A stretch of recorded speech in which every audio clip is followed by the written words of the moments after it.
I'm Willard Martin. I started to practice law in Laconia, New Hampshire in 1962, and I did so in association with Judge Hugh Bownes of the First Circuit Court.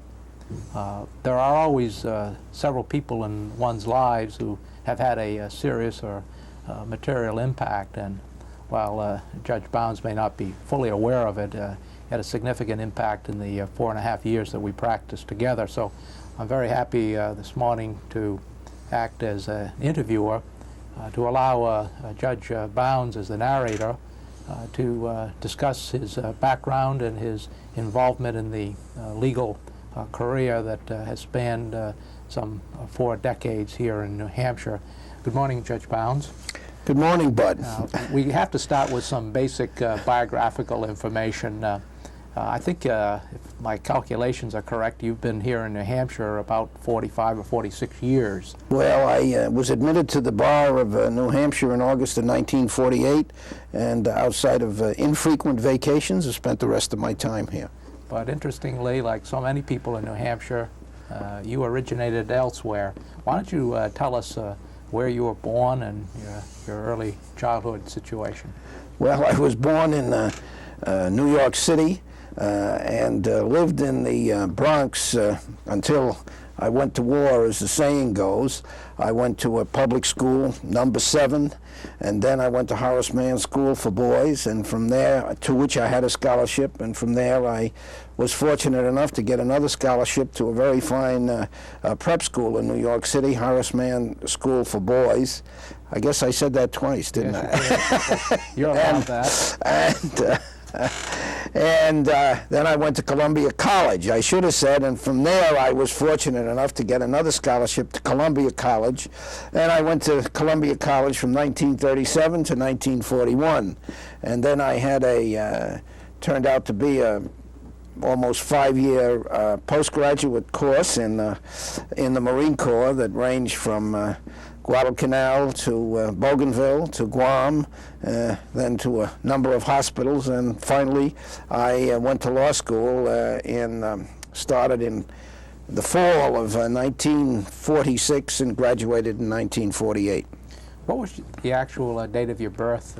March 10th, 1920. I'm sorry you asked me that. This is history, so we have to nail some of these things down.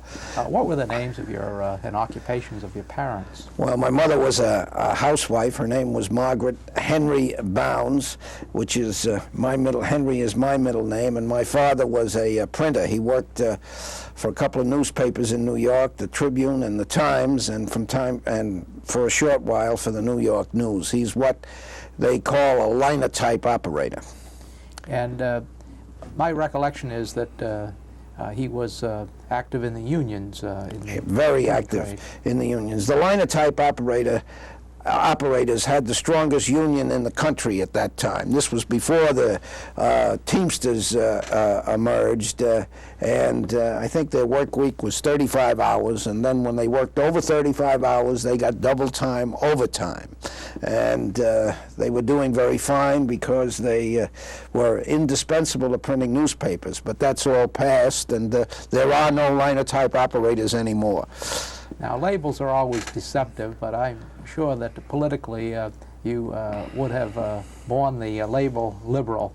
Do you suppose your father's interest in the unions and the like had any influence on you? Oh, I'm sure they did. I remember one time the subway operators in New York City were on strike, and my father walked 2 miles to take a train down to work so he didn't have to ride the subway. And one of the things that he inculcated into me at an early age was you never cross a picket line. Times have changed since then also. Now, did you have siblings?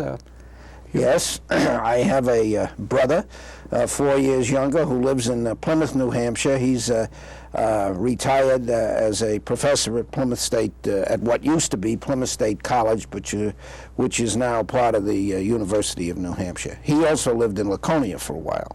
I'm sure you knew him. Yes, yeah. That's Malcolm Bownes. That's Malcolm Bownes, and, that's right. He was a teacher and coach at Laconia High School. That's right. Junior high school for a while.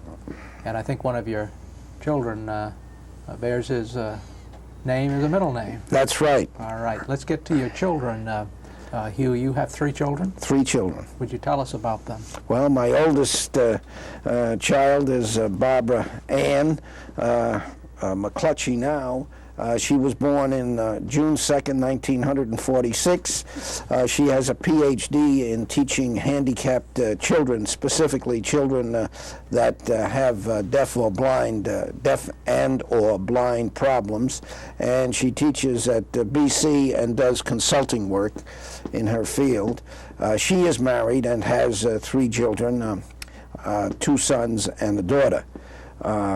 My oldest son, David, practices law in Laconia, as you know, because he's had an opportunity to appear before you on some occasions. And sometimes he told me that you must have misread the law or misunderstood the facts, and therefore he lost the case. David has 2 children. 2 sons, and he's married to a woman who is also a lawyer, Cheryl, and she practices law in Manchester and also supervises an office that her firm has in Portland, Maine. My youngest son, by 6 minutes, both sons were twins, or shall I say, my sons were twins, is Ernest, and he teaches in Laconia and also teaches in the field of special education. Now, he has 2 daughters. Hugh, we're getting perhaps a little ahead of ourselves. You indicated that you grew up in the Bronx then. Yes, I did. And you had a scholarship to the Horace Mann School. Tell us about that experience there, Hugh. Well, it was as I found out later, particularly when I went to college, it was a very fine preparatory school. The student body was about 250 when I went there, which means that you got a strict, rigorous, what shall I say, classical education. I didn't take Greek, but they taught Greek. I took 4 years of Latin and got a good grounding in history, English, chemistry, and mathematics. It was a very fine school, and it's still going strong. It's, of course, now in keeping with the times, co-ed, which it wasn't when I was there, and has a fine campus, and I think it's a little bit larger than when I went there. How were you identified for scholarship purposes there? Well, this is a rather unique story. My mother always felt that education was very important, and she had bought a load of groceries at the A&P and had them delivered, and she noticed that the delivery boy was very well spoken and had a rather nice accent, and she asked him where he was from, and he told her that he was from the Bronx, but that he went to Horace Mann School, and she wondered how he could afford to go to Horace Mann School. The tuition at the time was $500 a year, which was a lot of money in 1932 and 1933, and he said he had a scholarship. And then even more fortuitously, she found out that the headmaster of the school had gone for quite a while to a church that she attended in the Bronx, and she knew him. So by that and I had done quite well in grammar school and got a recognition when I graduated. I had one of the top scholastic records. So with that combination, I had got a scholarship to Horace Mann School. And did you do well there academically? Yes, well enough to get a scholarship to Columbia. I didn't do as well as I did in grammar school, but the competition was a lot tougher. The general makeup of the student body then would be from more affluent families? Yes. What impact did that have on you coming from a union family? Well, I've looked back on it, and I think it had more of an impact than I realized at the time. My father was out of work, or only working part-time during the time I was at Horace Mann, and I was amazed and sort of overawed by some of the young men that went there and had an allowance of as much as $5 a week, which was an awful lot of money. I brought my own lunch, and perhaps if I was lucky, I had an allowance of $1 a week. And I think that in a way I felt I didn't feel resentful, and it opened up a new world for me, but it made me less assertive than I would have been. In what way? Well, I felt that these young students were more or less the chosen few. I mean, they were all going to college. The students that I went to grammar school with, I can't think of more than one or two that went on to college. They were all going to college. They knew it, and they didn't have to worry about food on the table, which was a constant worry as far as I was concerned. And they were all, well, 95% of them were sure that Landon was going to be the next president of the United States. You said it made you less assertive, and I'm trying to ascertain what you mean by that in relationship to your observation of the rest of the student body. Well, was the fact that most of them were well-to-do, and another impact that it had is that I didn't shine as much as I did in grammar school, and I realized that I was in a different league. I did very well, but I didn't do as well as I thought that I was going to do. Let's put it that way. Well, most people following your career would say that you were never shy or non-assertive. But you would say that had a temporary influence. Yeah, well, that had a temporary influence. I was never shy or non-assertive, particularly after I got out of the Marine Corps. I was then completely sure of myself. Now, were your parents native to... No, both my mother and father, excuse me for interrupting, Please. Both my mother and father were born in the north of Ireland, and both emigrated to this country. When they were in there, my father, I guess, was in his late teens or early 20s. My mother was 17 when she came over. Following Horace Mann, you said you received... And that was, excuse me, Please. and that was another difference with Horace Mann. When in the public schools, at the grammar school that I attended in New York City, 70% of the pupils were sons of immigrants, Italians, Irish, what have you, Jewish, and so forth. That wasn't true at Horace Mann School. And following Horace Mann, you went to Columbia College. Would you tell us about your scholarship there and your experience? Well, I had a $250 a year scholarship. The tuition at that time was $500.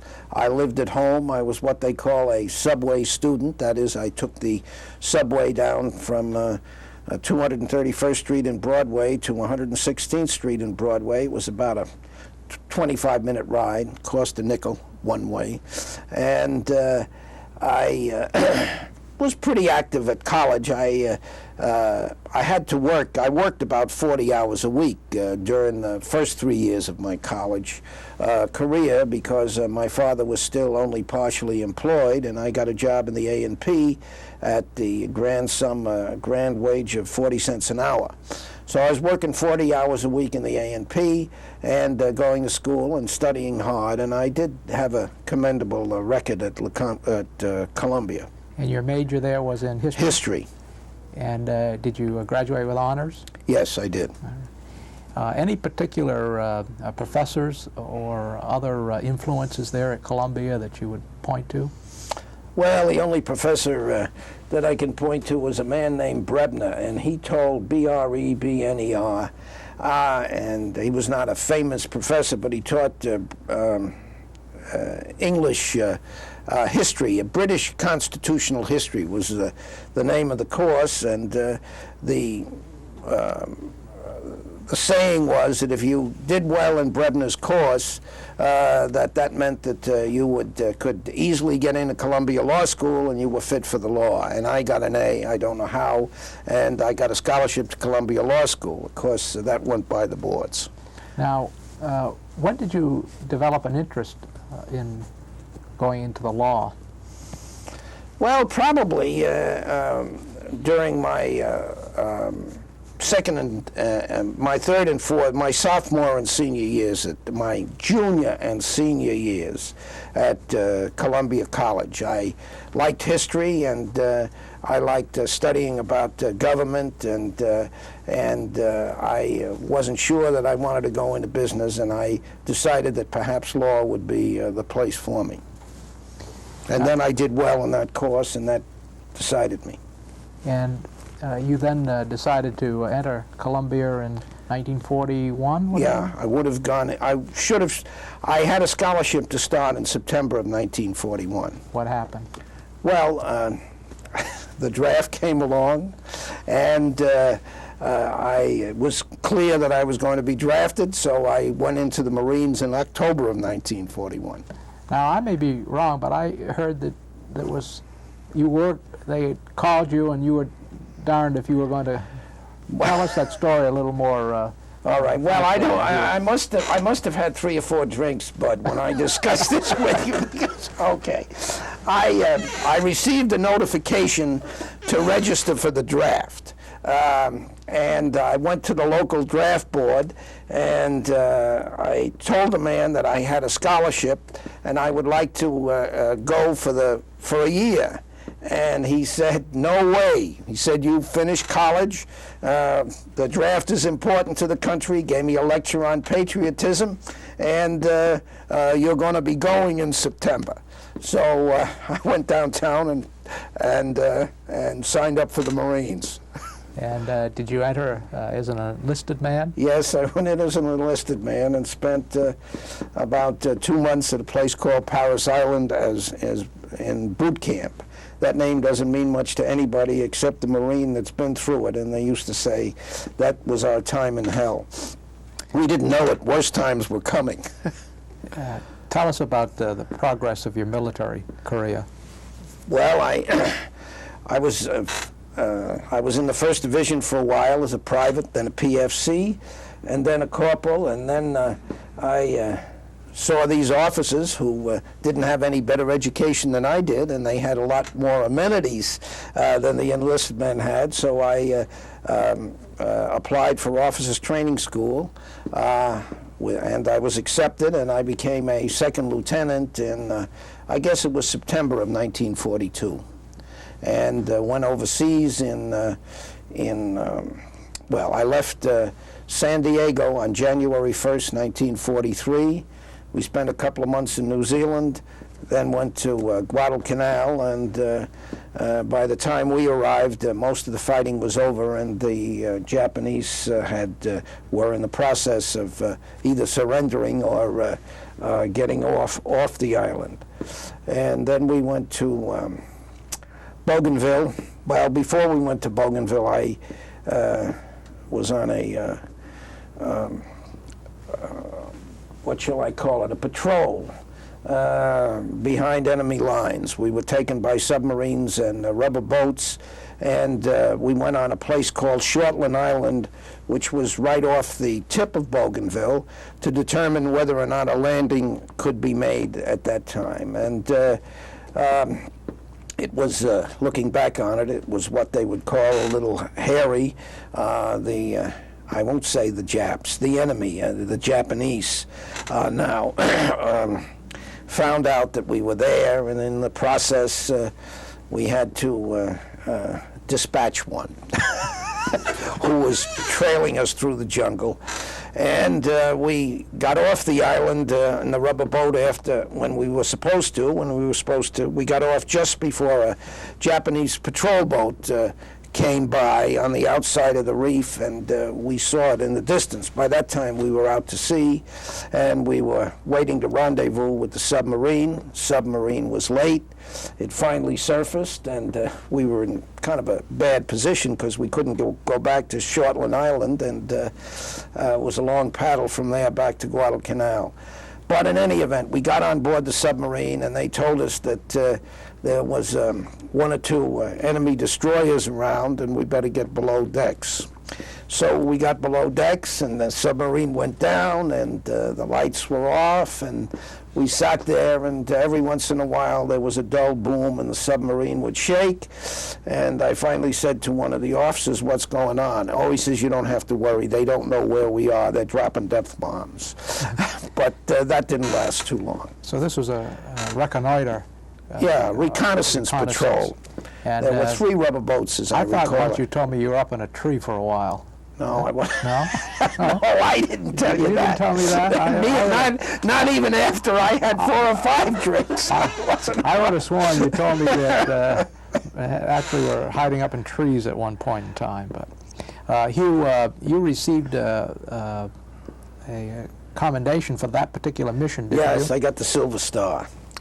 They had promised us that we could go back to New Zealand for a week, and New Zealand was a wonderful country, and that's what I was looking forward to. But instead, they gave us a Silver Star. Following that soiree, what did you do next? Well, the next big event was the invasion of Bougainville, and we spent about 2 months on there, slogging through the mud, and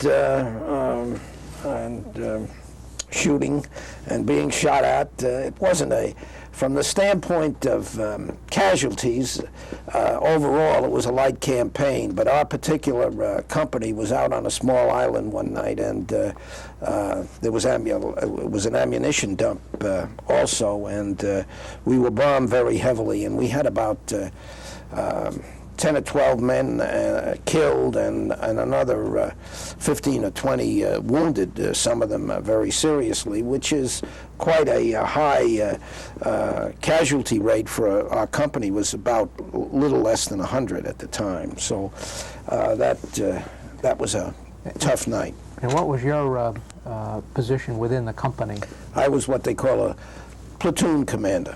And so you would have been in charge of a platoon. Platoon. That's right. I was in an amphibian tractor company, which after the mess at Tarawa became indispensable for landings.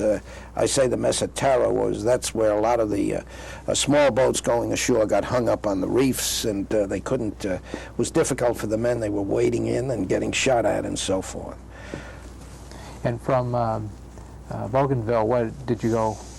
Well, from Bougainville, we waited around for a while. We were supposed to invade Kevieng, which was a strong point of the Japanese defending Rabaul. And we were practically loaded in aboard ship when they called it off, which was very fortunate because it was strongly defended and we were going to make a frontal assault. And I found out later that the strategy due to MacArthur's interference had shifted. The Marines were going to capture every island that had Japanese on them, all the way up to the mainland of Japan. But MacArthur, after going over the situation and doing a lot of reconnoitering or having a lot done, said that a lot of the islands should be bypassed and they would wither on the vine, and they did. Rabaul, there was never any attack on Rabaul, and actually it was bypassed very successfully. There were a lot of air attacks on the ships in the harbor, but never any frontal assaults. What would have been your contemporary to that time views of the leaders, the political leader Roosevelt at that point in time, and the military leader MacArthur? Well, I was 12 years old when Roosevelt was elected. I heard his first inaugural address, which was one of the greatest ever given. He turned the nation around, in my opinion, and I just thought, along with most of my contemporaries, that Roosevelt was the greatest president we ever had, with the exception of Washington and Lincoln.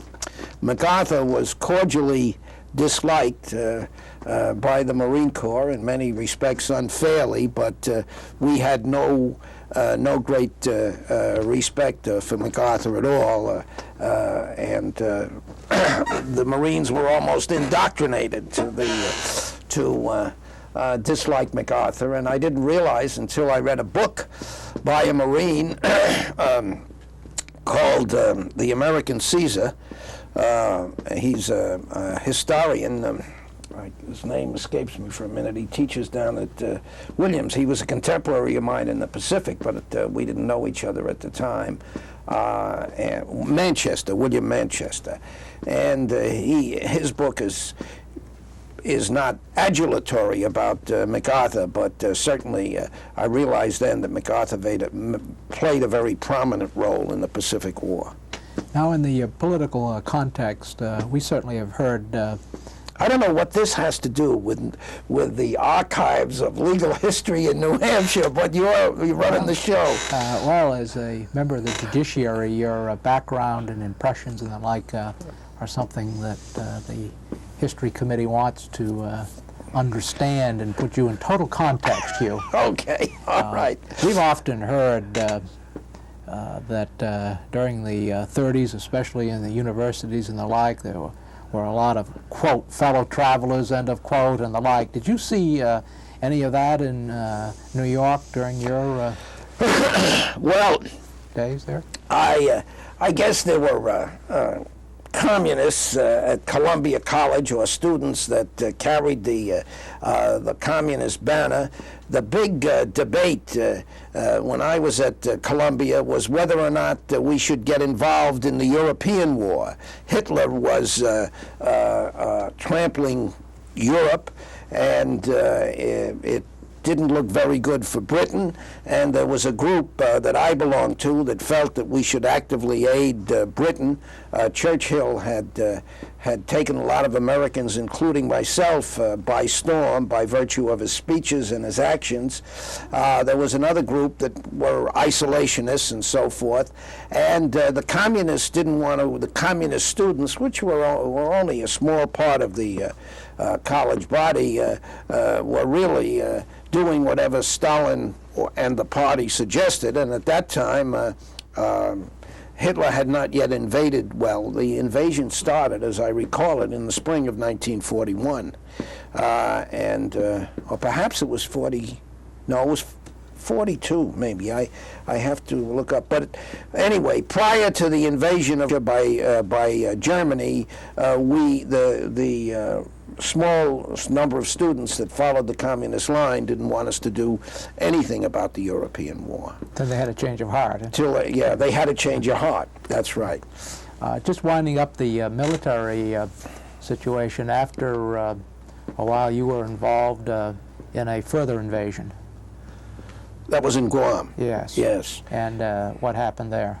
Well, to make a long story short, I was zigging when I should have been zagging, and I got hit by mortar fire on the beach.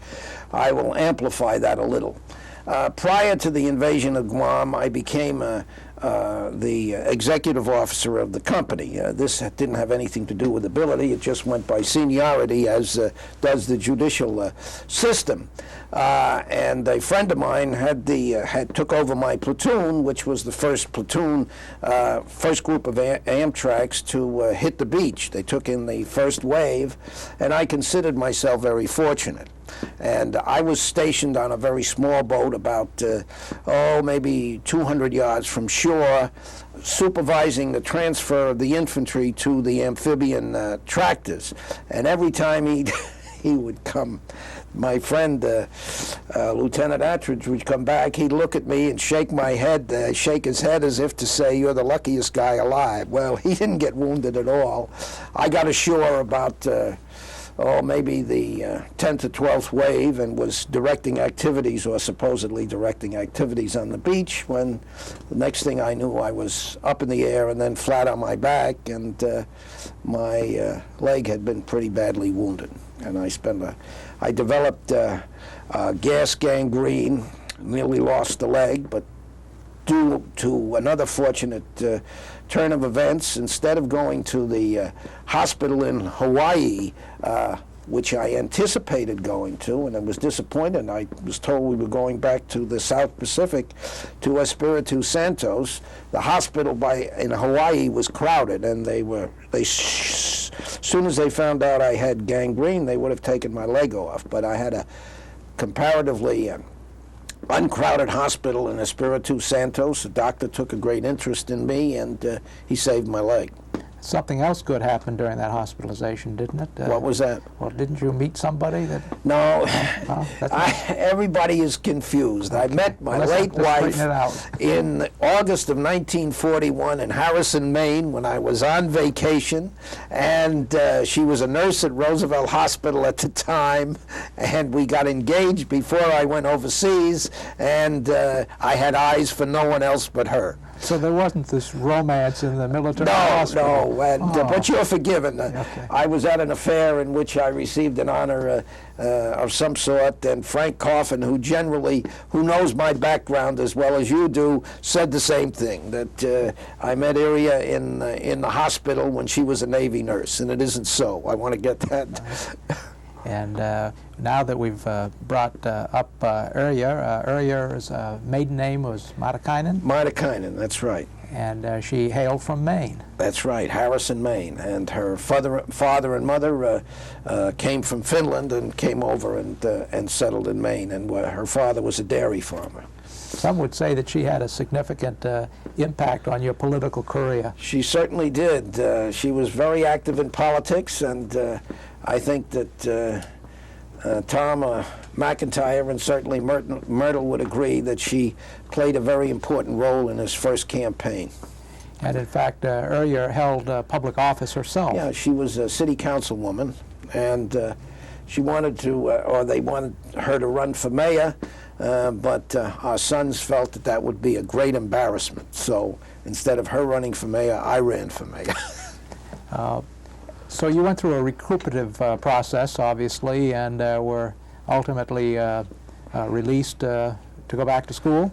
That's right. Well, as a matter of fact, I started school in September of 1945, and then I had some subsequent trouble with my leg, and I had to take either that spring or the following spring out for a couple of more operations.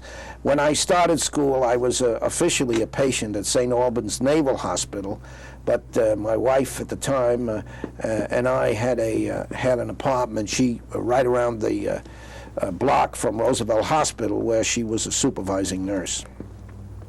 So I had to take some time out, and let me put it this way: the veteran classes in law school went right through, didn't take summers off, and they got out in 2 years. For some reason, was really very foolish looking back at it. We all thought we'd been cheated out about 4 or 5 years of our lives, but we were all in the same boat anyway. But anyhow, it took me 3 years to get out to graduate from Columbia Law School, and the reason was that I had to miss at least one semester due to medical problems. Talking about medical problems, let me make an observation, then I'd like you to comment as to whether it's any reality to it all. My observation is that you've been angry about that injury or wound, and you just seem to stomp on that leg all the time. Has this had some kind of an impact on you in terms of perseverance? I don't know. It's not for me to say. I really don't think that I'm angry about it. I consider myself very lucky to have survived. First of all, to have lived, because when they carried me aboard the ship, the doctor told me I'd lost too much blood, and there wasn't much he could do about it. And a Roman Catholic chaplain came along, and I had a scapula on. I'm not Catholic myself, but that my friend had given me to wear, and he gave me the last rites of the church. So I was lucky to live, and then I was lucky to save my leg. So I've never felt bad about the leg, and I got a permanent disability retirement out of it. But I still, I have to go to a podiatrist every 3 weeks to keep the leg in good shape so that it doesn't get infected and so forth. No, I'm not mad about the leg. But you do walk with a pronounced stomp at times. Well, yeah. Well, I didn't realize that. I thought I walked pretty normally. Impressions of Columbia Law School right after World War II. Well, I didn't enjoy Columbia Law School the way I enjoyed college. It was an obstacle to be overcome, and I think I reflect the feelings of most of us at the time. It was a new kind of an experience. There were generals, colonels, captains, majors, and so forth in my class, and the professors treated us as if we had just graduated from college. And I remember we had a man by the name of Professor Powell that was a great real estate expert, and he asked a man that had been a colonel that had been a pilot on a B-17 and done about 30 or 40 missions over Germany. He asked him about what he had been, the assignment, and the colonel answered, and then Powell said, "But, Mr. So-and-so, you didn't read footnote 13. Did you?" And he said, "No." He said, "If I never read footnotes." And Powell was aghast. I mean, but we finally got over our.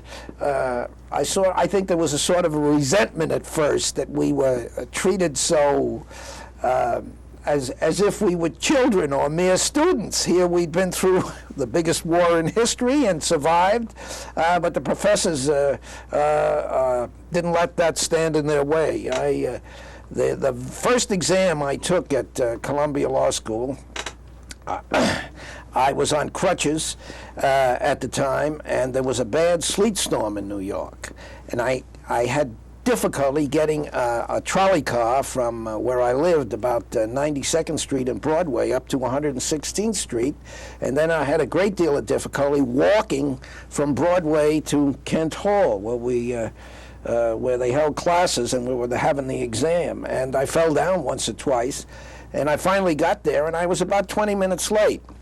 The man in charge of the examination was a man by the name of Gifford. He was associate dean or assistant dean of the law school, and I knew both of his sons because they had gone to Horace Mann with me. One was in the Marines, and I'd met him on Guadalcanal. The other son had been killed in recapturing. He was a paratrooper in recapturing Corregidor, and. Anyway, I wasn't finished with the exam, and I said to Professor Gifford, well, I said, I was 20 minutes late. It's a bad day. You're going to give me a little time, aren't you? He said, you Marines don't deserve anything more than what you would give anybody else. He took the paper away. Hugh, there would be those in the bar who would say you were a real stickler on time. Oh, I was? That's how I learned. I think you instituted some time constraints when you first started to sit on the district court here. Would you tell us about that? Yeah, well, I got to give you a little background. As you know, I did a fair amount of trial work, and I was also an associate justice of the New Hampshire Superior Court for about a year and a half. And both as a trial lawyer and as an associate trial justice, I was always disturbed by the fact that things never got started on time. The lawyers were waiting, the judges were waiting, and it was a sort of it seemed to me that a lot of time was wasted in courthouses just sitting around, twiddling your thumbs and doing nothing productive. So when I got the opportunity as the sole district judge in New Hampshire, I determined that I'd run the court on a time schedule that the lawyers would appreciate it, because we would start on time. Sometimes that meant 8:30 in the morning, and we would hear motions as scheduled and start everything on time. And the only way to enforce it was to fine the lawyers for being late. And which I did. I started with $5 a minute. And the first one I fined was Jack Sheehan. He paid the fine, and the word got around. Looking back on it, of course, I denied the lawyers due process. They were late. That was all there was to it. But nobody ever challenged me. And we did, I think when I was district court judge, I never had any backlog of cases to be decided. There were no motions wandering around or hanging around in the wings, and jury trials started on time, and everybody usually was there when they had to be.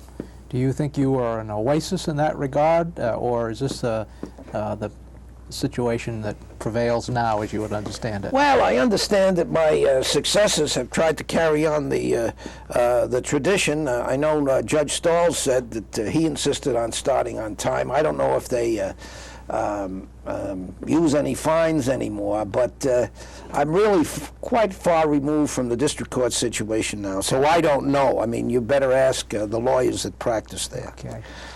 Before we leave Columbia Law School, was there any professor or course that had a particular impact on you? Well, the course that I enjoyed most was, strangely enough, Conflicts of Law, which was taught by a man called Elliot Cheatham, who had a lot of what I would call stage presence.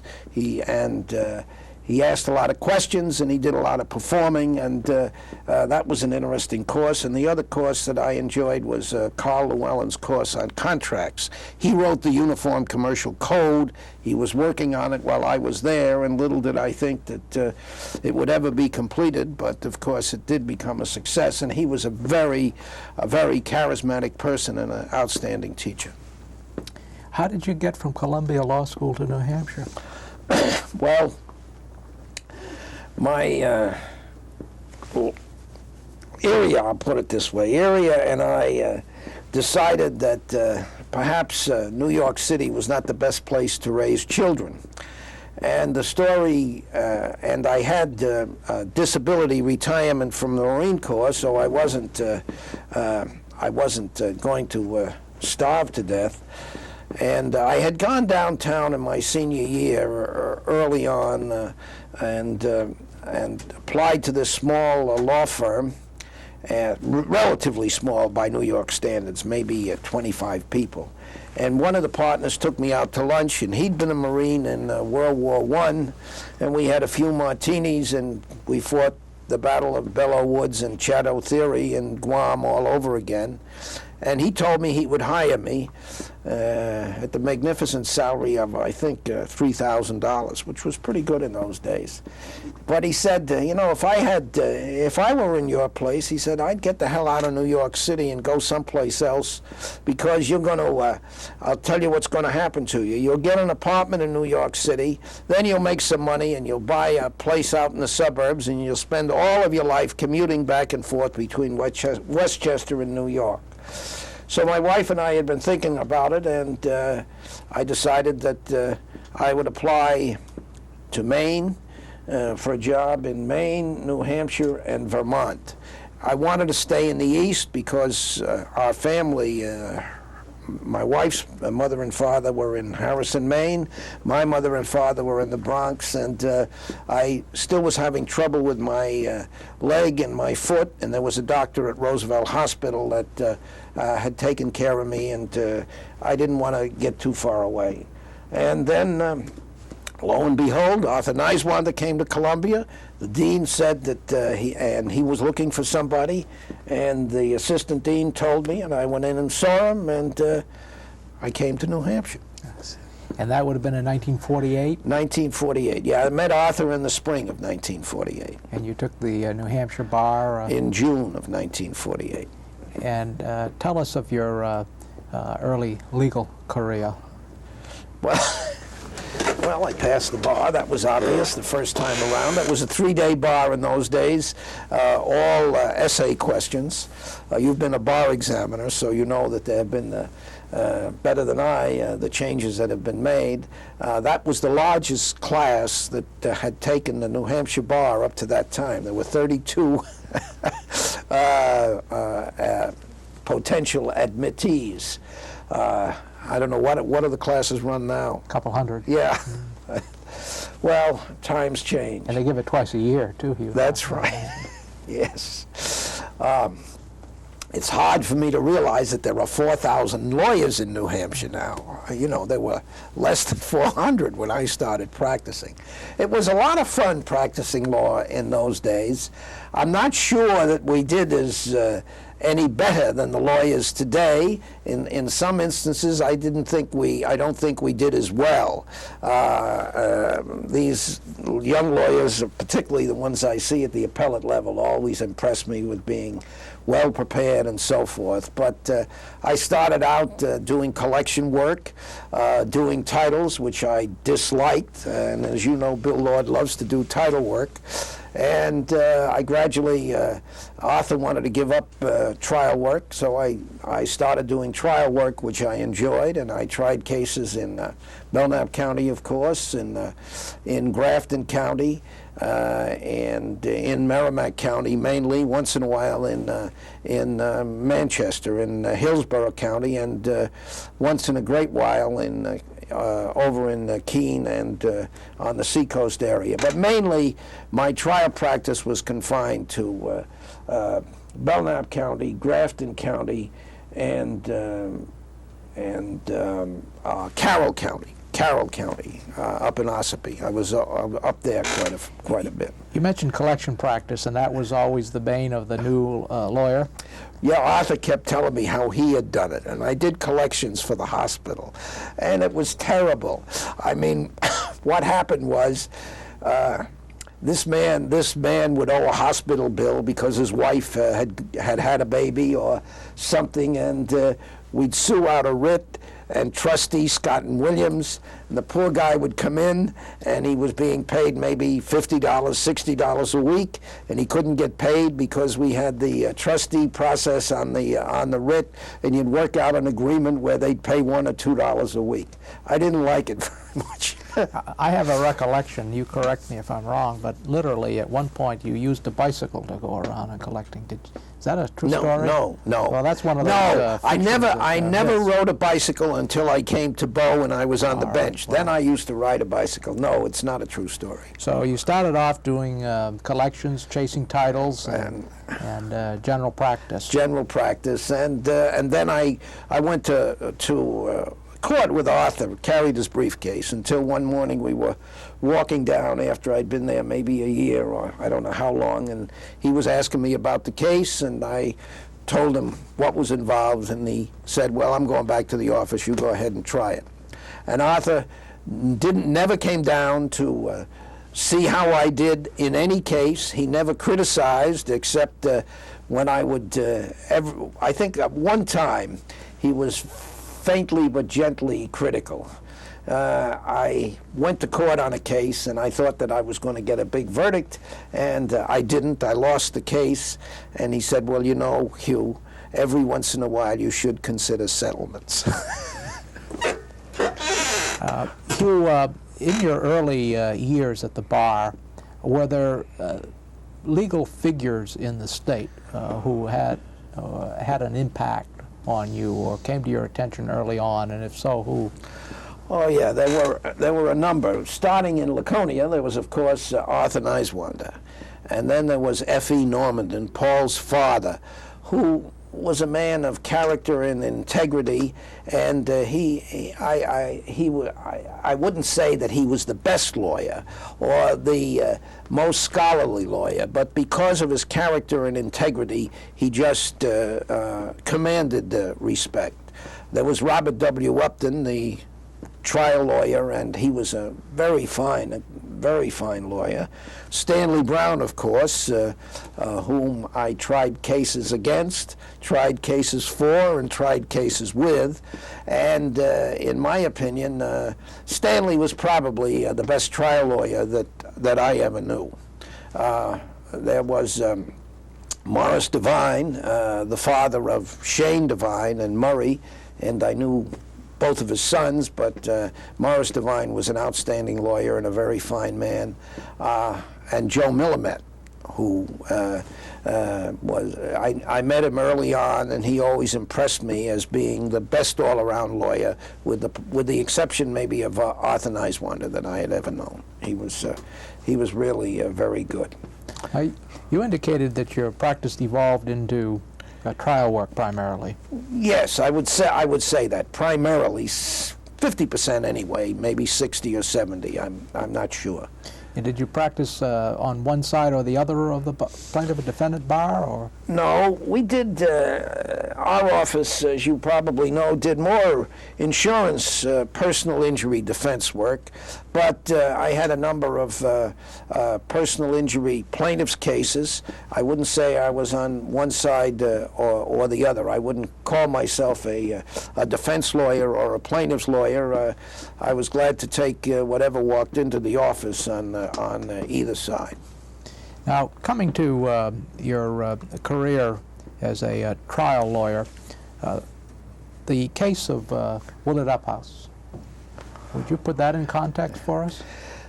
Well, yes. I have to just think a minute before I go on, because I don't want to overlook some people. The case came to our office because Arthur Niswander was president of the Bar Association at the time, and Willard Uphouse was being investigated by Louis Wyman, and particularly Louis wanted a list of guests at the summer camp of which World Fellowship Summer Camp in Conway, New Hampshire, of which Willard Uphouse was the director. And Willard Uphouse didn't want to give him the list and felt that he didn't have to legally. He had an attorney by the name of Royal W. France, who was a personal friend of his, who was in his late 70s or early 80s then. At that time, he seemed to me to be pretty old, but of course I realized that he wasn't as old as I thought he was. And Arthur we had a hearing before either Judge Griffith or Judge Grant on what I would call a preliminary aspect of the case. And Arthur was ill and couldn't go, so I went, and the case sort of fell into my lap. I got along with Royal France, and Uphouse seemed to like me, and I was gung-ho. I thought that this was a pretty rotten thing that they were doing at the time. This was during the McCarthy era, when everybody was ferreting out communists and trampling on people's individual liberties, at least in my opinion.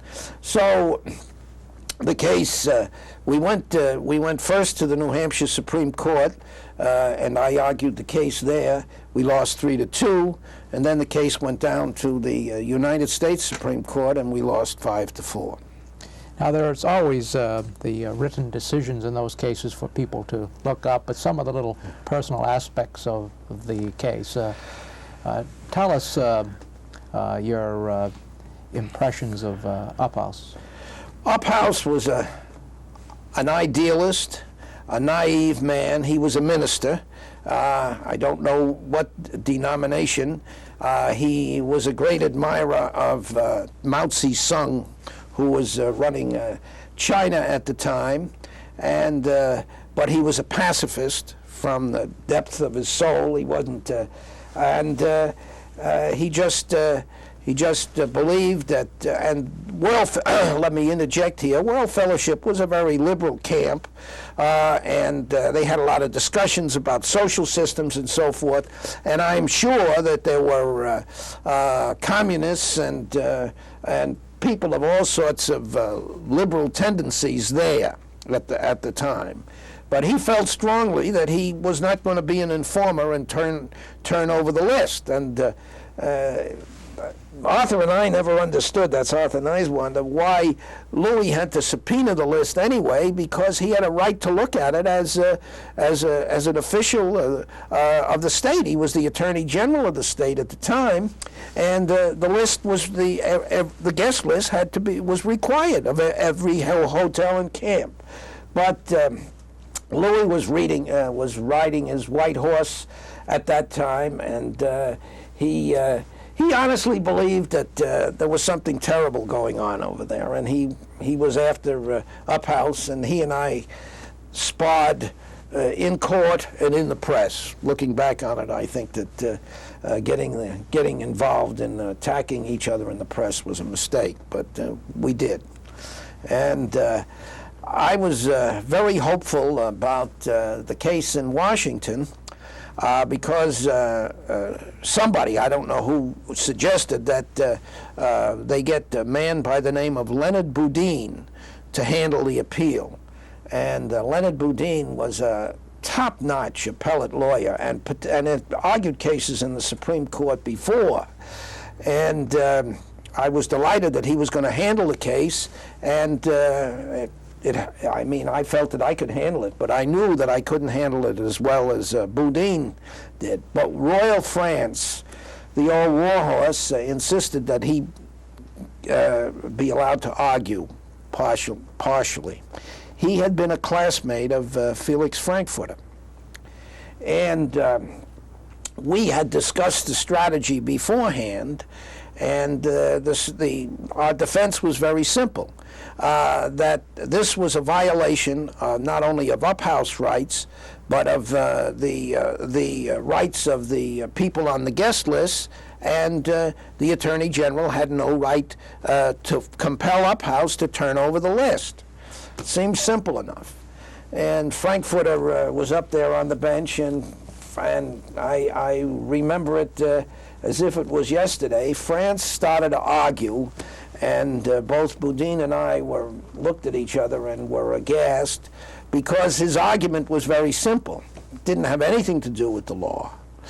He said, no matter what this court does, I can tell you that my friend and client, Willard Uphouse, will not turn over the guest list.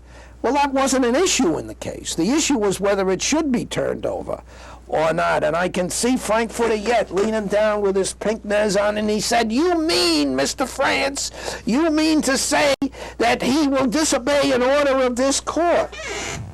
And France said, "Yes, that's what I mean to say." Well,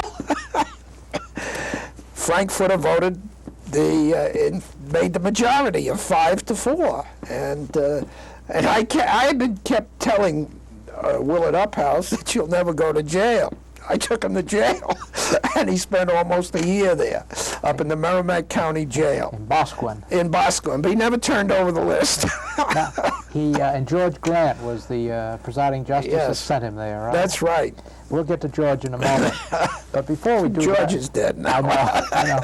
Before we get to that, my recollection is that Reverend Uphouse, or Uphouse, I guess he pronounced it, wrote a book, The Prisoner of Conscience. That's right. And you actually ended up getting paid because I think originally it was on a pro bono basis, but he made some money on the book. That's correct. You know, I forgot all about that. That's true. And there's another aspect to that story the book was selling pretty well. Yeah. And I met Louis, and Louis says, "That damn Uphouse, he's written a book." I said, "Not only that, he's making money on it, Louis." I said, "You're making him, he's made more money than he ever made in his life." And that would be particularly upsetting to Louis. That's right, it was. We'll come back to Louis in a minute. I'd like to go on to several other cases, Hugh, that I have some memory of and draw you out on. But before doing so, let's put some less serious stuff in the middle here. I recall some parties that used to be held up at Luigi Costello's camp in Grafton at the opening of court. I think that would be a nice little anecdote for a history. Well, that wasn't the only place they had parties. In those days, they were more party-minded. The members of the bar were more party-minded than they are today. And parties meant, to put it bluntly, booze. You go to a New Hampshire bar meeting today and you think you're with a bunch of teetotalers. In the old days, any bar meeting, you went to the bar. That was the purpose of the meeting. I mean, I'm not going to name any names, but I was not one of those that drank water and lemon juice. But Luigi Costello had this nice camp somewhere outside of Woodsville, and we would go over after the opening of court. Now, I don't suppose they have the openings of court the way they used to. In those days, they used to call out the list of cases, and the lawyers would say, "Ready?" or "I request a continuance," or something, and the judge would decide whether the case would be continued or put on the trial list. Then we would all troop over to Luigi Costello's and drink and eat and make merry. We did the same thing in Laconia. We usually went down to the Winnisquam house, and you had the presiding justice, and he made a few appropriate remarks and told you how you ought to get your cases prepared and don't ask for continuances and come into court and be ready to go and have another drink and tell us how great we were and vice versa. We did the same thing up at Ossipee, and I don't know about Merrimack County. I never went to any of theirs, but Woodsville and Laconia and Plymouth, we usually had a party at Plymouth when they when the courthouse was used up there. Now, when I first went to work for you, I was a teetotaler. Well, I won't say I am now, but do you recall... I'm almost a teetotaler now, you know. Do you recall, what goes around comes around. Do you recall when I was, it was perhaps my first year in the office, that you made me feel like I was something important by inviting me to drive you up to the opening of court in Woodsville? Oh, yeah. I know. Do you know why you invited me up? Yes, because so you could drive me home. I wanted a designated driver. Okay. There was one good aspect to the carousing that made the hangovers worth it, I think, and that is you got to know on a pretty personal basis the lawyers in the county. And although you might be trying the next day against a lawyer, you never got to feel that he was somebody that you could really cordially dislike. We got along very well in those days. I understand that it's not the same, and of course the bar is much bigger, because we knew each other very well, and and we felt like we were a collegial group that really were toiling in the vineyards of justice. Now, this would be the trial bar then, literally riding circuit and keeping in touch with each other. Well, all of the lawyers used to go to the opening of court, or at least to the party and the dinner that came afterwards, because it was you usually had a meeting of the Bar Association of that county afterwards, so it wasn't always restricted to the trial bar. Now, do you, now looking back, have any perception of your thoughts or attitudes with the fact that it was a male bastion at that point and there weren't females involved in the... Well, it was a male bastion. Nobody really gave it much thought. There were two women that I knew of that practiced law. There was Beryl Aldrich up in Lisbon, and she used to send cases to Arthur, as I recall it, and I had occasion to know her pretty well. And she practiced with a man by the name of George Pike, and I don't think she was discriminated against in any way, but it was just the male bastion, and everybody took it as a matter of course. Did you see any efforts or the like then to encourage women to go into the law?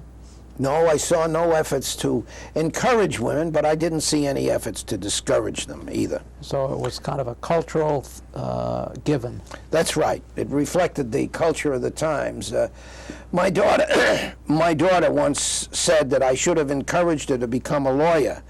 Well, I didn't encourage her to become a lawyer, but I didn't discourage her either. I thought she should find her own milieu, and of course, as you know, she went to Bates, where you went, and I thought that with a good education she could decide what she ought to do. The woman lawyer in Lisbon was, again, Beryl? Beryl Aldrich. Aldrich. Would she have been the a lawyer who would have sent the town of Lisbon case? Yes, I think so. You? That's right. And that brings Louis into the picture again, doesn't it? Yeah, he whipped me on that one. And that's the case of Sugar Hill versus the town of Lisbon. Yeah. Want to tell us a little bit about that? Well, Sugar Hill wanted to secede from the town of Lisbon. Sugar Hill was a the wealthy part of the town of Lisbon. It was summer people and retirees and so forth. The town of Lisbon itself was not a very appealing town. It was mainly a lumbering town, as I recall it. They had one main street, and the people they weren't poor, but they certainly weren't in the same class as those that lived on Sugar Hill. Well, Sugar Hill thought they were being taxed unfairly, and they brought a bill before the legislature for a dissolution and a separation. And I got Joe Millimet, hired Joe Millimet to help me lobby the legislature, and we won. The Senate voted against dissolving the towns. Then Louis, who represented the Sugar Hill section of the town, the Blue Bloods? The Blue Bloods? The Blue Bloods, brought a lawsuit asking for separation. And I never thought he would get to first base. And we went to court, and I remember the argument. Louis got down on his knees, and he made a very good argument and pleaded with the New Hampshire Supreme Court to dissolve the two towns. Now, I don't know the statutes involved, and I never asked Frank Kennison, who was a Chief Justice at the time, who later became a very good friend of mine, the basis of the opinion, but it had a solid basis, I must say that for it. Well, about 2 months later, I found out that they had decided in Louis' favor, and that the towns were dissolved. They still are dissolved, as far as I know. And Louis literally got down on his knees. Louis got down on his knees and said, in the name of the people of Sugar Hill, was that the name of the place? Yes. Sugar Hill, I plead with you for fairness. And he talked about the revolution and taxes without representation.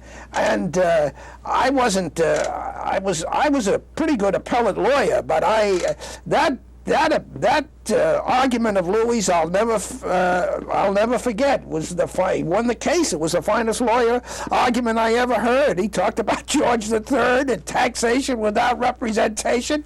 I was talking about traditional New Hampshire values and so forth, and that was it.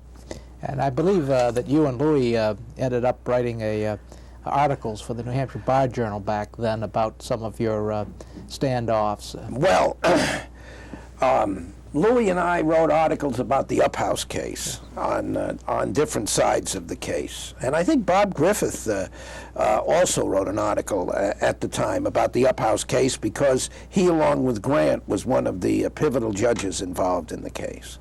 Now, occasionally, you would also be practicing in the federal court. Yeah, occasionally. And the federal court wasn't awfully active, in fact, then, was it? No, it was a great...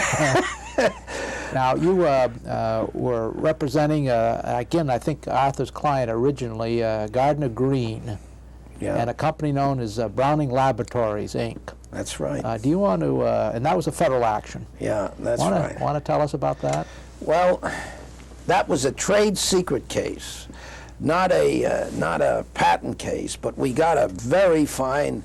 I told Gar Green, that's our client, at the outset of the case, that we needed a good patent lawyer, and he got this attorney from Philadelphia named Tom Farrell that had been an electrical engineer and then went to Fordham Law School, and he was top notch. And the case, our claim was that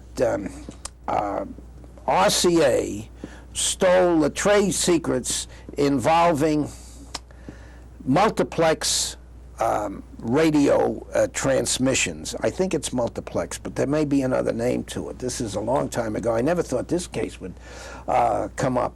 And this was transmissions of different radio programs on the same band.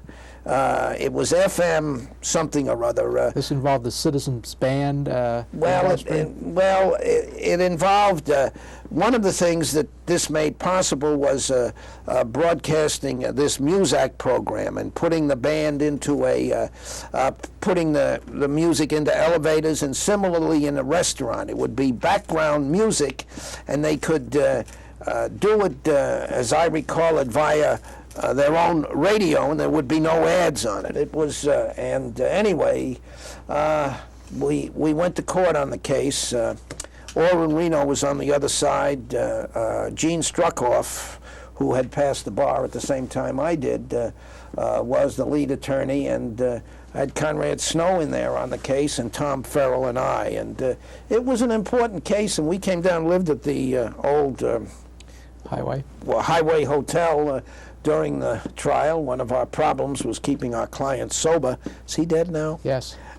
Keeping our client sober. Subsequently wrote a book. He did? Yes. Well, how to avoid having a lawyer. Did you know that? No. Yes, Gardner Green. He was a brilliant man, you know. He well, he was came very from smart. the Green's elixir family. Yeah, medicine man. That's right. Yeah, and he was a medicine man, but he was very sharp, and I remember in the Highway Hotel at night, we would have dinner together, and Gar would be drinking his dinner, and we needed we needed him to help us on the case. And finally, I told him, I said, look, I don't give a damn how much you drink after we finish our conference, but if you're going to have more than one drink before and during dinner, I said, we're going to pack up and leave, because we can't use you. Anyway, we went to court, and the case started in November and finished in January. Of course, we really didn't start. We didn't try from 11 to 4. Maybe would be a trial day. It was a lot different than when I was district court judge, and we got a verdict of, as I recall it, about $201,000 from the jury, and. Then we went, and then there was going to be an appeal. And I was frankly scared as hell of an appeal, because we didn't have the strongest case in the world. But we were able to carry it through because we had enough on our own, and we did have good cross-examination, and I think that I made a good final argument. So anyway, we went to Philadelphia on a hot day, and negotiated and settled the case for $250,000. Gar Green wasn't very happy, but he was eventually. So it was a very interesting case. I forget all of the details, but it was a hard case to try. But the case was tried properly because, as you know, Bud, one of the problems of being a trial lawyer, at least at that time in New Hampshire, was that you would go to court and finish at 5 o'clock. Then you would go back to your office and work on other stuff to keep yourself current for another couple of hours. And you always felt that there was more that you could do on the case. By living down here during the week at the Highway Hotel, we were zeroed in on the case, and we spent a lot of time on it, and the results were justified. $250,000 in those days was a lot of money. Correct me if I'm wrong, but my recollection is that it was like a 16-week trial. Yes. And it was also the largest verdict that had ever been returned in the federal district court in New Hampshire. Well, I'm not sure about that. It was one of the longest trials, and it was a good-sized verdict, but I wouldn't say it was the largest. I'm not sure. All right. So we've gone from the question of municipal law. I did get the largest verdict in Belknap County. And that was the Claremont case. That's right. You want to tell us about that? Well, that was a little girl that was crossing the street and got hit by an automobile, and she suffered serious brain damage, but she lived. And Irving Soden was on the other side, and we had as our and this again was more by good luck than by preparation, although I did prepare the case very well. He was a leading neurosurgeon from the Mary Hitchcock Hospital, and his deposition had been taken, and he took the stand, and rather to my surprise, he said that these injuries are serious, and she was going to have epileptic tremors off and on for the rest of her life. In his deposition, he had not said that. And Soden, of course, was a good cross-examiner, and he said, well, you never told us this when I took your deposition. You suggested, didn't you, that this might go away in time? And he said, I did, but I just examined her again yesterday. So I don't know what the verdict was in that case, close to $50,000. Now I read in the paper $850,000 verdicts in Belknap County and maybe over $1 million and so forth. I don't know. But it was the largest verdict up to that time anyhow. You've just discussed a civil rights kind of case, a municipal law case, a federal trade secret kind of case, and a plaintiff's personal injury kind of case. Would that be representative of the kind of practice that the trial bar did in that kind of a breadth? That's right. Time? I want to say something about the trial bar in New Hampshire in regard to the communist subversive activities investigation by the Attorney General, Louis Wyman. Some of the finest members of the bar volunteered their services to defend these people, some of whom were communists, but we all felt that they were entitled to representation. I'm talking about Bill Finney, Jim Cleveland, later congressman, Joe Millimet, and Bernie Sneerson, and others that I can't think of. But Mr. McLean, who was the senior in Stanley Brown's office, and Stanley Brown himself, who represented Ebbett Chase Nelson. Just to round this out, and then we'll go on to some other issues. Stanley Brown, you've identified as a giant in the trial bar.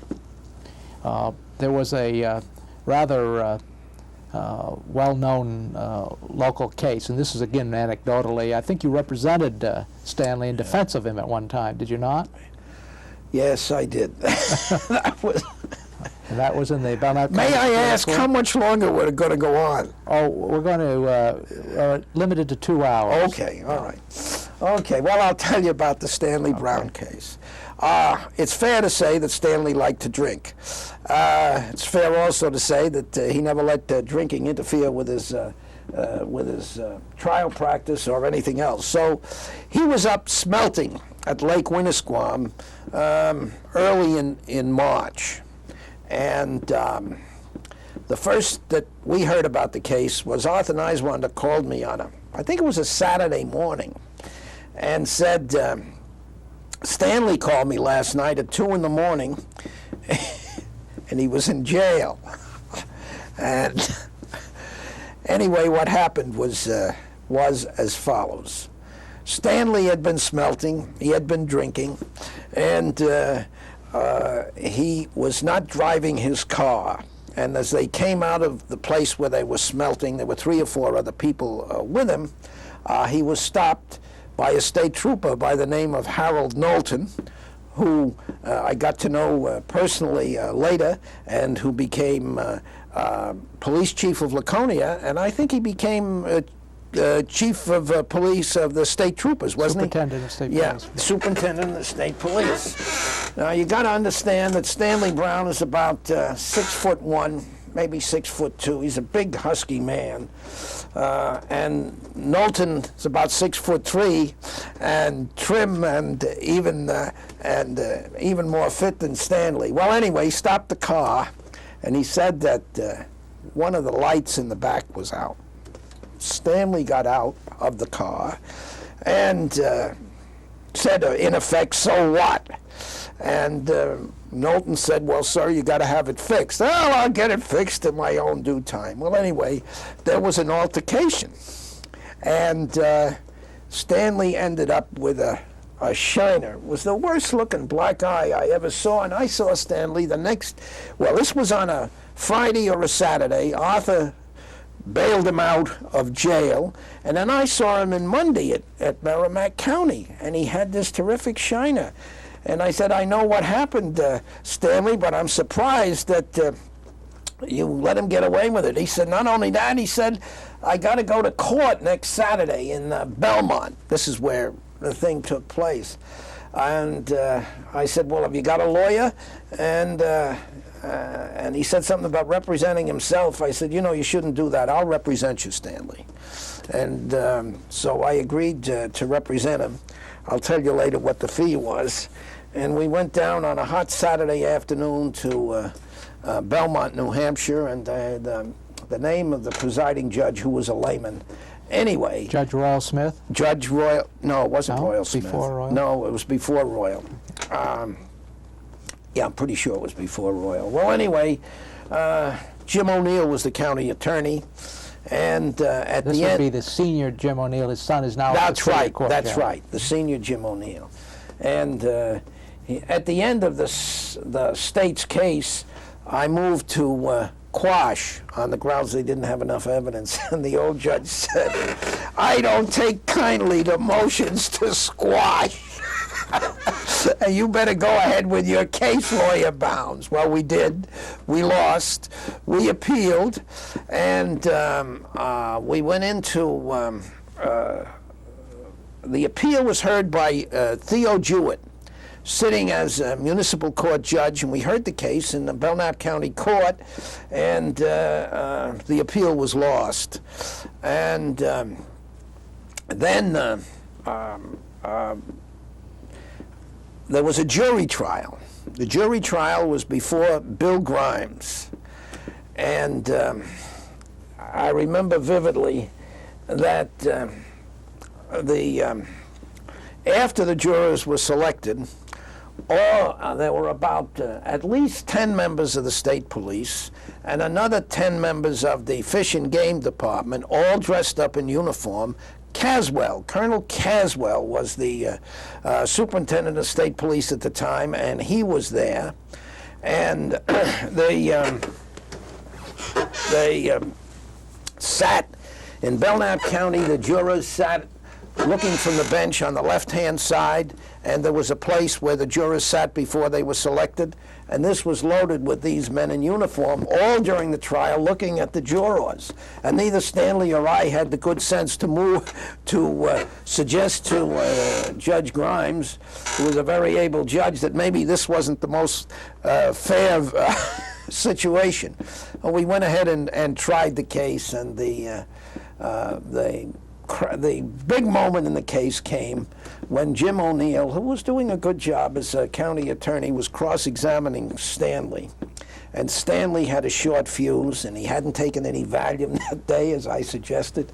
And now what happened, the state trooper claimed that Stanley had grabbed him by the shirt and was holding on to his shirt, and in order for him to get Stanley to release his grip on Knowlton's shirt, he hit him. So he said he had to hit him because he was afraid Stanley was going to pull him close and punch him. That was the situation.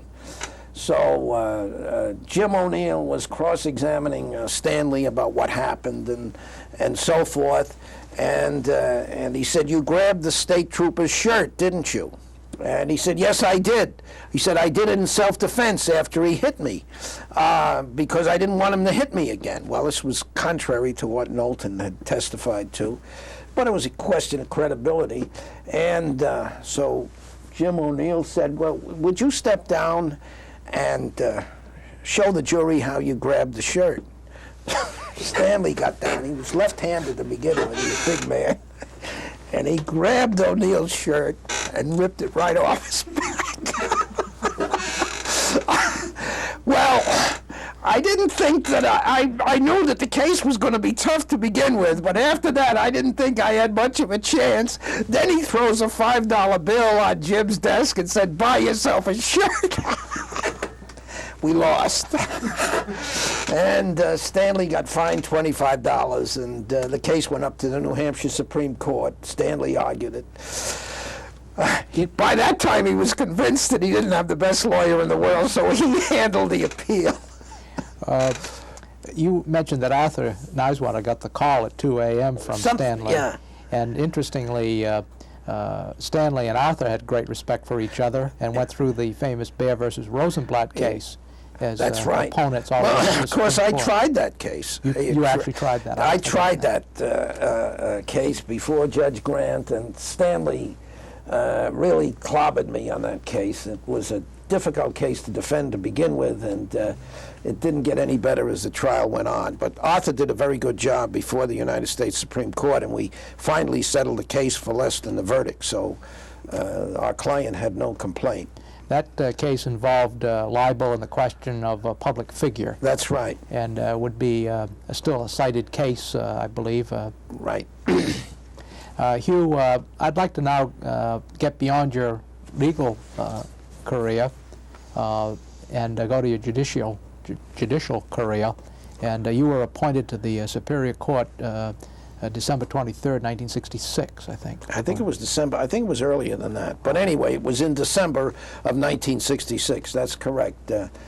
John King was in his third term, and he'd asked me once before about becoming a judge, and I sort of turned it down. And then my wife and I talked it over, and we decided that politics in New Hampshire being what they were, I wouldn't get another chance, and I was right. So. You served on the Superior Court for how long?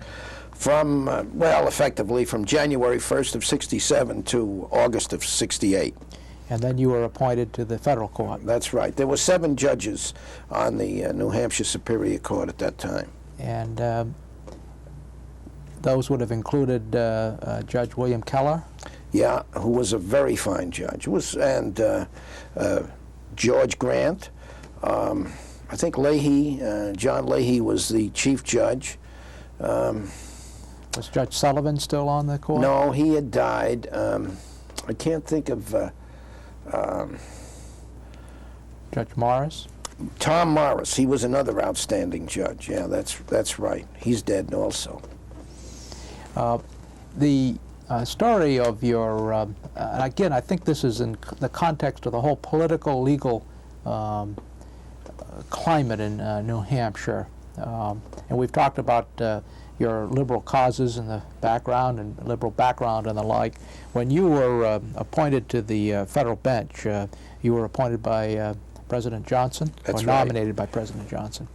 And you obviously had to go through a confirmation hearing. And in a bipartisan sense, would you tell us how, in a bipartisan way, your nomination made it through the Senate? Yeah, that was mainly due to Norris Cotton and the fact that I had been a Marine and got awarded the Silver Star. But the story is as follows. Iria and I went down to Washington the night before. Ollie Hewitt was congressman at the time. And I said to Tom, well, let's go to a nice restaurant for dinner. Are you sure about this nomination? Oh, don't worry about a thing.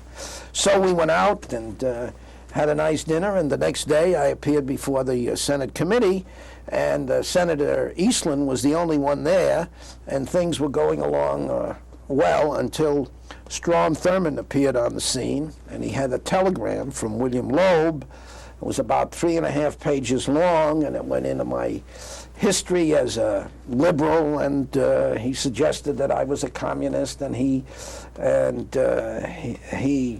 didn't have anything, never did have anything nice to say about me. And so by professional courtesy, Thurmond said, I'm going to hold, I want the nomination held up. Well, that would have meant quite a delay. So Senator Eastland and Senator McIntyre and myself went into a small room, and I remember vividly, he said, Judge, he said, we've been through this. We know all about this. And he said, we contacted Louis Wyman, and he has no objection to you becoming a federal judge. And he said, but I can't do anything about it. He said, Senator Thurmond, he don't pay any attention. He said he doesn't pay any attention to me. I voted for him in 1948, but I can't reason with him, or words to that effect. And so Tom McIntyre said, well, what do you suggest that I do? He said, call Senator Cotton, and maybe he can talk to Strom. So we went back and quite dejected. My wife was upset. Tom's wife was upset. And we went back to Tom's office and got a phone call from Senator Thurmond. Would he and I come over? So we went over to Senator Thurman's office, and Cotton had already, in effect, said that I was a very popular choice in New Hampshire for one reason or another, and that he would appreciate it if he could withdraw his opposition. And so the conversation went something like this: as Thurman says, "I understand you were in the Marines, got the Purple Heart and Silver Star, and came out a major." And I said, "That's right, sir." And he said to Tom, "Well, I've talked to Norris," and he said, "I'm going to withdraw my opposition." And of course, we were delighted, and I didn't know what to say, but I said, Senator, I'm sure that Senator McIntyre has never said this to you personally, but he has told me that you are considered to be the finest senator ever to come out of South Carolina, with the possible exception of John C. Calhoun. And Thurman beamed. So we went back, we went to the Senate dining room, Thurman came over and gave Erie a kiss, and I got nominated. And somewhere along the line, Tom McIntyre said, "When did I tell you that?" I said, "I can't remember, but it was a good line." Hugh, that brings us to your career on the federal trial bench. And you served there from 1968 till October 31st, Halloween Day, 1977. And would you tell us the highlights of that service? Well, it was a learning process for me as well as it was for the lawyers. I got in when the caseload began to expand, and I was busy and kept myself busy trying cases. Bill Barry, who's now the clerk magistrate, was assistant to the U.S. attorney when I came on, and then, of course, with the election of Nixon, they had a new U.S. attorney whose name was David Brock, and he later became Chief Justice, as you know, of the New Hampshire Supreme Court. And civil rights cases were just beginning to surface, and I really enjoyed every day of my work as a district court judge, because the New Hampshire bar was great to work with, and in the federal court, you got the cream of the crop of the New Hampshire bar. I had a case, the Mink case, in which Stanley Brown was one of the attorneys, Ronald Snow was the other, Phil Peters, and Richards from one of the big offices down there. Were 5 or 6 attorneys, and they were all top-notch. They knew what they were doing, and I was learning from them, and it turned out to be. I just enjoyed the district court very much. The only aspect of my district court work that I didn't like was the draft evasion cases.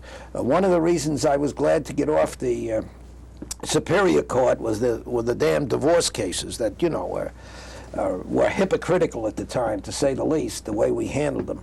And then we had these draft evasion cases, and it wasn't easy, and sentencing was always a problem, and that is one thing that I could have done without, but we had quite a few of them.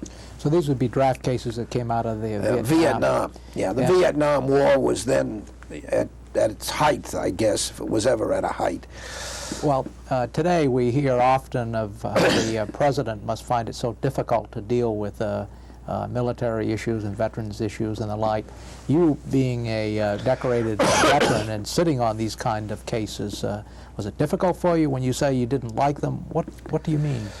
Well, it was difficult for me, and this was a process of education. As a retired Marine, I had a jaundiced view of any draft evaders,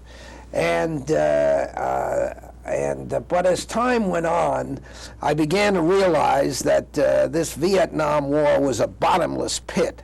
And one of the things that bothered me was that most of the kids that went got out of high school and went away to Vietnam. Most of the draft evaders I had were college students that knew how to manipulate the system and at least try to avoid going over there and avoid being shot at and shot into. And that was one aspect of it.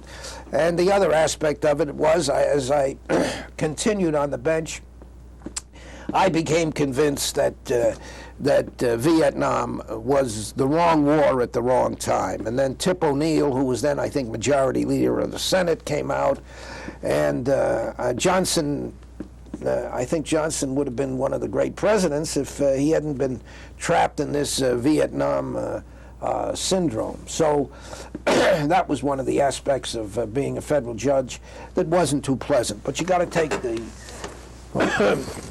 bitter with the sweet. I also had a number of prison cases, and they were very interesting. Before you go off the draft cases, how did you wrestle with the disposition of that, given that, I mean, this is the often thought question, how does a judge deal with a law and a statute or a situation when he has strong feelings? Well, let me give, the best way I can answer that is to give you an illustration. I had a young man that came, whose father and mother were Quakers. I think he'd started Harvard College, but I'm not sure. And he refused to register for the draft. Now, what he did was, in effect, register for it because he wrote a letter to the draft board and said, I refuse to register for the draft. I'm against violence and I'm against the Vietnam War, or words to that effect. He signed his name and had his address on it. So first of all, I tried to get him, I said, I'll get you a lawyer. He didn't want a lawyer. And his sister was with him. He couldn't have been more than 17, apple-cheeked. I can see him yet. Idealist. He read all about Thoreau's refusal to pay taxes for the War of 1848. And anyway, he was going to represent himself. And I pleaded, I had his sister in, and I pleaded with him to appoint a lawyer. He wouldn't do it. And I said to his sister, I said, you know, he's going to be found guilty, and he's going to jail. And he's going to be raped in jail. And I think that he doesn't understand that. I said, we're not talking about Thoreau. He went to jail for 24 hours, I think, and got out. I said, this is not a business that you can disregard lightly. Well, he represented himself before the jury and gave an impassioned plea. And of course, he was found guilty. And it came the time for sentencing. Now, there was a group that were behind him, that were in the courtroom, and I remember this vividly. I went over the sentence with the probation officer, and of course this was the day before sentencing guidelines, and in effect I said to him, you have your choice. You can work in a hospital for 3 years, and you could report to the probation department, and or I said, you can report to the marshal and you'll go to jail for 2 years. And he reported to the marshal, and all these damn fools in the back of the courthouse were clapping, and I lost my cool, and I said, you don't understand. I said, you think he's a martyr. He's just one of the innumerable people that are sucked into this war. And I said, you should have at least encouraged him to do work in a hospital. God knows what's going to happen to him in jail. So that's one of the things that you had to go through all the time. And my sentences became, as time went on, my sentences, incarceration sentences, became less and less. And in these kind of cases, or generally? Generally, they even became less and less. What would you attribute that to, Judge Bownes? Well, you know, you start out with a retired Marine that, okay, so the maximum is 5 years, I'll give him 5 years, or maybe I'll give him 4.5 if he has a good record, and so forth. And then you drop it down to 3. And as it became evident that the war was not only not successful, but was terribly unfair, you sort of said, why should I do any more than I can do minimally? That was about it. But would this also apply to other criminal cases? No. So when No. This was the Vietnam War and the draft cases were in Separate. a case by themselves. sentencing guidelines, did they come after your service? Yeah, I was not subject to the sentencing guidelines, thank goodness, when I was a district court judge. We had a, I will stop here for a minute and explain that it was a shock to me when I first became a judge to find out that if I sentenced somebody to 6 years, they would probably serve 2, only 1/3 of the sentence, which was one of the reasons for the sentencing guidelines, because now what you get is what you serve. I mean, you don't have time off for good behavior or anything else. And I remember saying to the probation officer and I were very close, and I said in a particular case, well, 3 years ought to be enough under the circumstances, considering this man's record. I don't know what it was. And I don't know what the crime was. And he said, well, you realize, Judge, that if you give him 3 years, he'll only serve 1, probably. So you had to take that into consideration. Your observation during these years on the federal trial bench as to the quality of the practice in front of you, did it stay steady, improve, deteriorate? I think it stayed steady. I saw very few lawyers that were poorly prepared trying cases either on the civil or the criminal side. Other cases that stand out in your mind that you decided on the district court bench? Well, I think the case that I got probably the biggest satisfaction out of, but I'm not sure now looking back on it whether I did as good a job as I thought I did. I had a prison case, prison reform case, and the opinion went about 125 pages. Neither side appealed, and it was the foundation for the changes that were made at the state prison. And I understand prisoners are still filing writs citing my case and saying they're not following what was decided in the case. But I think it did make a big improvement up there. It was terrible. The state prison was terrible when I first came on the bench. It smelled. It wasn't clean or anything else. I haven't been there in 3 or 4 years, but there's been a big improvement. Now, one of the problems is they don't have enough space. You know, we're incarcerating people in this country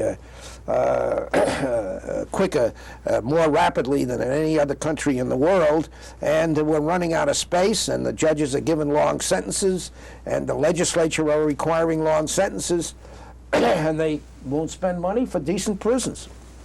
So this one will deteriorate in due time. In your service as the district court judge, you were the sole judge during Right. that whole period of time. Yeah. Your appointment to the appellate court occurred in 1977, and that would have been through a nomination by President Carter. Right. And can you tell us about that?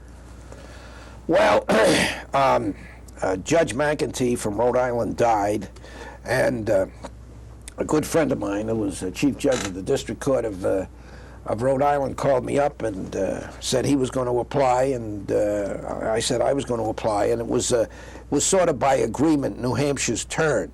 So of course I got in touch with Senator McIntyre, and he got in touch with the administration, and we had 2 Democratic senators for a while there, John Durkin. And he was in Brings favor. up Louis again, doesn't it? Yeah. Brings up Louis again. Yeah. In fact, well, not that. I wasn't thinking about the election, but that's true. That was one of the interesting cases I had as district court judge. But anyway, so President Carter had some thoughts about appointing somebody from Puerto Rico, but the Panama Canal Treaty was coming up, and McIntyre called the White House and said to just leave a message for the president, ask him how many votes on the Panama Canal Treaty he's going to get from Puerto Rico. And I was nominated, and this time the nomination, the appointment went through, and the nomination and the appointment went through without a hitch, and I went on the Circuit Court of Appeals. Now, there would be some that would say that Senator McIntyre's vote on the Panama Canal was the cause of his ultimate defeat. I don't think so, but I wasn't close enough to politics at that time. I think that the cause for his defeat by Gordon Humphrey was the astute campaign that Humphrey ran, the fact that McIntyre had cancer and didn't know it, and he wasn't campaigning vigorously, and he really didn't know what was going on. And the third reason was that Myrtle McIntyre, his wife, who was a terrific politician and a great campaigner, decided that she would sit this one out. She wasn't too anxious. I think this is so. She wasn't too anxious for him to run again.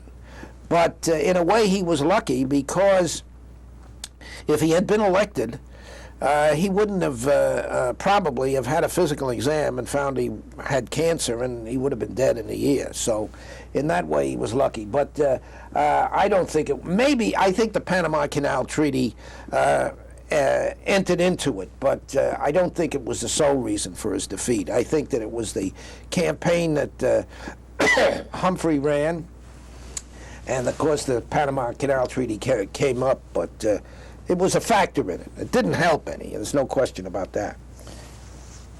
Again, we're doing this for history, Hugh. But he didn't vote for the Panama Canal Treaty so I could become Circuit Court judge. He had decided that before that time. But it's interesting how these things all play together. And one of the observations that maybe people are not aware of is the what I like to think of the line of Laconia mayors before we had a city manager form of government. And that would have included yourself, Tom McIntyre, Ollie Hewitt, who went to Congress, and Bernard Bruton, who became the GSA administrator and small business administrator for President Kennedy.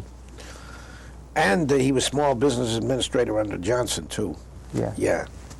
Any observations? What was unique back then that these political figures were all evolving from a little town up in... Well, I think it was the fact that there were a couple of factors involved. The fact that we were all Democrats, and we were young, gung-ho, and we wanted to do things, and we were willing to work hard. There wasn't a harder worker in the world than Bernie Bruton in politics and so forth. And the fact that Laconia became a sort of a swing city as far as Republicans v. Democrats was concerned. It put you on your mettle, and you had to go out and work like hell to campaign. And I don't know, maybe we were lucky. I don't, certainly Tom McIntyre and Bernie Bruton were outstanding.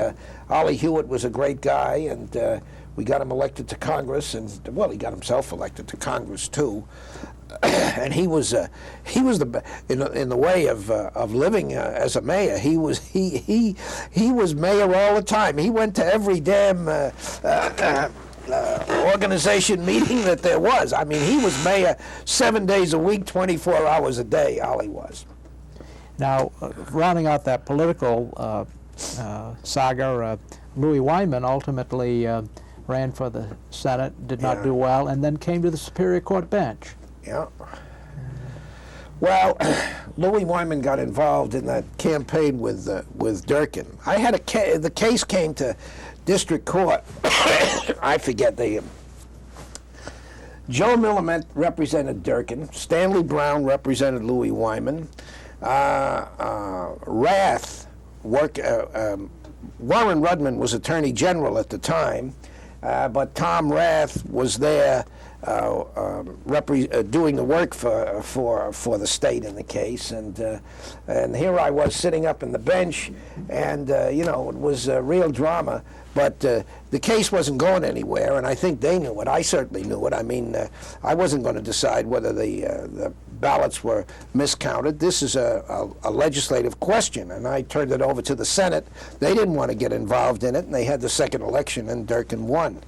And, Louis Wyman was a good judge. And I got that from somebody that's tried cases before him, my son.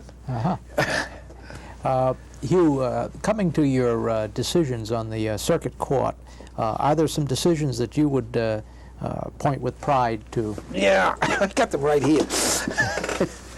But I'm not going through all of these. One of my most recent cases was the Washington Legal Foundation versus the Massachusetts Bar Foundation, and that upheld the constitutionality of the IOLTA accounts. I'm still involved in a case called Biggins versus the Hazen Paper Company. That was affirmed in part and reversed in part by the Supreme Court. It's a case involving age discrimination, and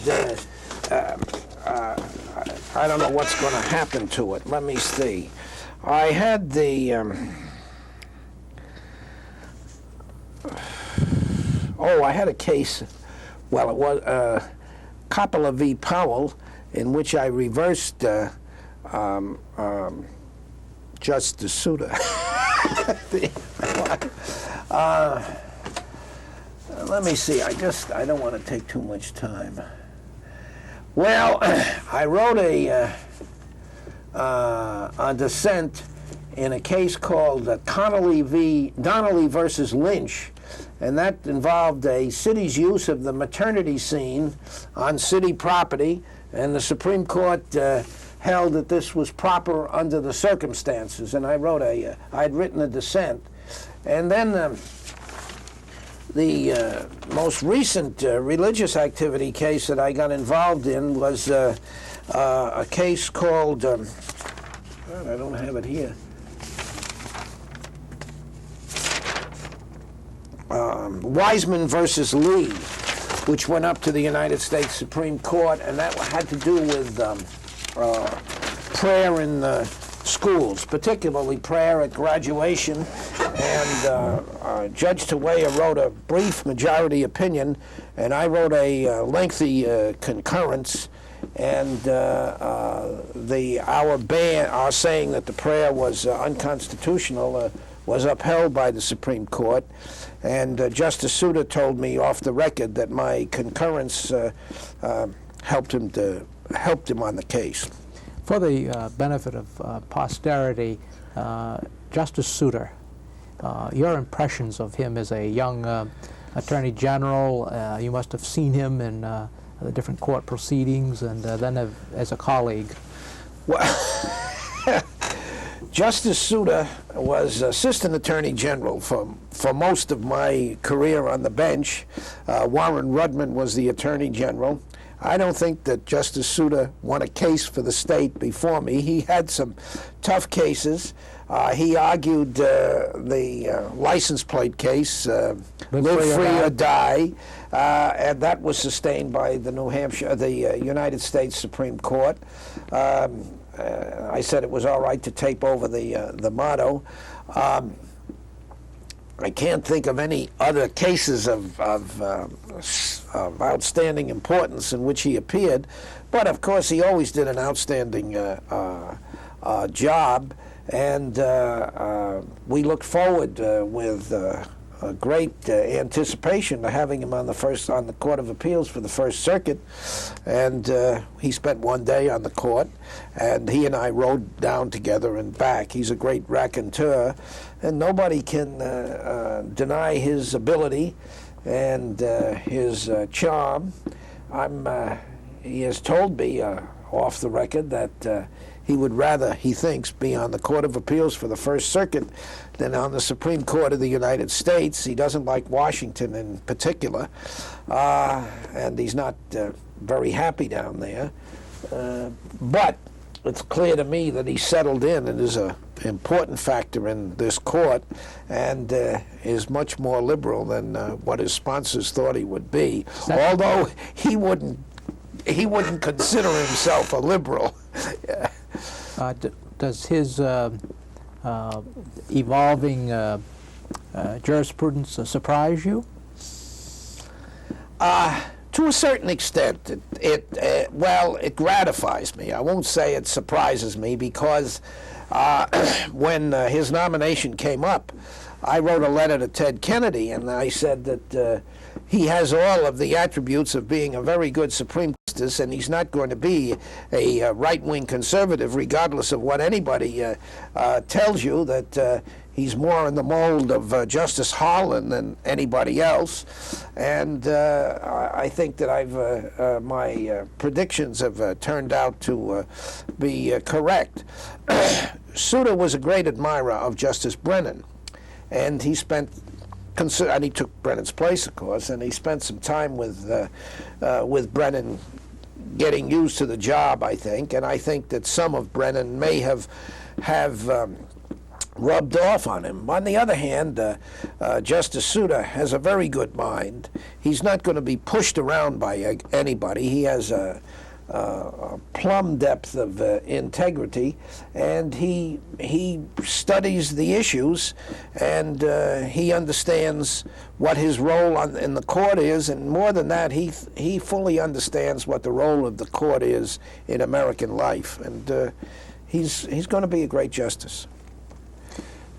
Hugh, you lost your wife several years back. Yeah, that's right. And since then, you've remarried. Right. And to document the whole history here, want to tell us about your wife? Yeah, my wife, as a matter of fact, worked for me as a law clerk, and she's a graduate of Yale Law School. She's a grandmother, and I tell you that because everybody thinks that law clerks are young. I remember talking to a former law clerk on the phone who's a partner with Hill and Barlow, and I said I got married, and he said, "Who'd you marry?" "Oh," I said, "I married a former law clerk." And he said, "Wow." I said, "But Charles, she is a grandmother." So, and she's teaching at Brandeis at the present time, law and literature, and we're going to move to Boston. I'm moving my chambers to Boston by the 1st of September so that she doesn't have to commute 70 miles a day, 3 or 4 times a week. That wraps it up? Well, no, not really, because it does bring me to one last issue, and that's women at the bar. In 1959, when I went to law school, my law school catalog discouraged women from applying. That was Harvard. Yes, and I'm married to a lawyer, and I have a daughter who's a lawyer. Your impression of the importance of the addition of women to the bar? Well, I think they bring a different perspective to some extent, and a new dimension. I don't think that they're any different as lawyers than men, except that I do think that probably because they are women, they work harder. Because well, there's a saying down at a place that I have to go to that says, women are smarter than men, but we have to work twice as hard as they do to prove it. And I think they they do work harder, and I think that the bar is enriched by women because they're a whole new influence, and they do look at some things differently. My wife is very pro-feminist, and she has a way of looking at things that I wouldn't even think about, or wouldn't have thought about 5 or 6 years ago even. And I was always in favor of women's rights, but I don't think I had a full appreciation of what is involved.